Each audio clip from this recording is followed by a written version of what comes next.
पुरुषांचे शुक्राणू हे दोन शब्द काढले ना की ओपीडीत सगळेजण घाबरून जातात.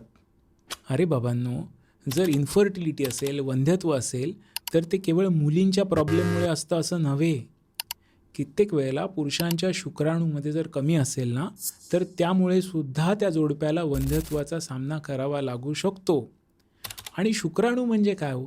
शुक्राणू म्हणजे पुरुषाच्या त्या सेल्स ज्याच्या मदतीने स्त्रीचे जे ओव्हरीज आहेत, ज्यामध्ये अंडकोश, ज्यामध्ये आम्ही अंड बनतो म्हणतो, त्या अंड्याबरोबर हे स्पर्म फ्यूज होऊन त्यापासून गर्भ बनतो. आता जर या स्पर्ममध्ये, शुक्राणूमध्ये प्रॉब्लेम असेल तर तो गर्भ बनणार कसा? त्यामुळे जर तुम्हाला बाळ होत नसेल, 6 महिने 1 वर्षापासून ट्राय करत असाल, तर एका चांगल्या फर्टिलिटी स्पेशलिस्टला व्हिजिट करा. स्वतःचे सीमन ॲनालिसिस, ज्याला आम्ही स्पर्म टेस्ट म्हणतो, ती करून घ्या आणि फाइंड आउट करा की तुमचे स्पर्म काउंट्स आहेत तरी किती. आणि कमी असेल तर घाबरायची आवश्यकता नाही आहे, त्यावर पण ट्रीटमेंट अवेलेबल आहे. पण सर्वप्रथम डायग्नोसिस गरजेचं आहे.